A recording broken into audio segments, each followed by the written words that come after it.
सन 1660 की बात है। विशालगढ़ के किले पर मुगलों की सेना ने घेरा डाल दिया था। औरंगजेब के सेनापति सिद्दी जौहर ने हजारों सैनिकों के साथ किले को चारों ओर से घेर लिया था।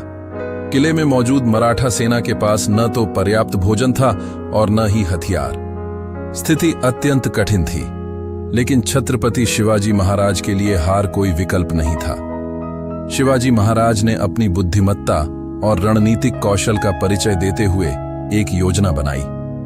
उन्होंने अपने कुछ सैनिकों को आदेश दिया कि वे गुप्त मार्ग से बाहर निकलें और दुश्मन के शिविरों में गुप्तचरों की तरह घुल मिल जाएं। इन मराठा योद्धाओं ने मुगलों को यह झूठी सूचना दी कि शिवाजी महाराज आत्मसमर्पण करने के लिए तैयार हैं।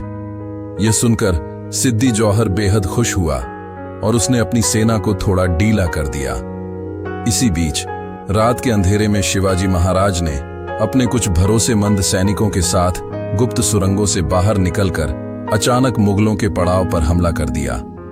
मराठा सैनिकों ने आग लगा दी, जिससे मुगलों में भगदड़ मच गई। जैसे ही शिवाजी महाराज ने दुश्मन को कमजोर होते देखा, उन्होंने किले के भीतर मौजूद मराठा सेना को संकेत भेजा।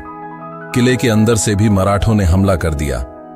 अचानक हुए इस दोहरे हमले से मुगलों की सेना पूरी तरह से घबरा गई। वे समझ ही नहीं पाए कि हमला कहां से हो रहा है। उनका आत्मविश्वास टूट गया और वे पीछे हटने लगे। देखते ही देखते मराठों ने दुश्मन की सेना को भारी नुकसान पहुंचाया और विशालगढ़ के किले की घेराबंदी तोड़ दी। यह घटना शिवाजी महाराज की गहरी रणनीति और युद्ध कला का अद्भुत उदाहरण थी। उनकी गुरिल्ला युद्ध नीति, गुप्तचरी व्यवस्था और तेज निर्णय लेने की क्षमता ने उन्हें अपराजेय योद्धा बना दिया। इस जीत ने मराठा सेना में नया जोश भर दिया और यह साबित कर दिया कि सिर्फ बड़ी सेना होने से जीत नहीं मिलती, बल्कि बुद्धिमत्ता और सही रणनीति ही असली ताकत होती है। शिवाजी महाराज की यह नीति आज भी हमें सिखाती है कि किसी भी कठिन परिस्थिति में धैर्य और चतुराई से काम लेकर विजय प्राप्त की जा सकती है।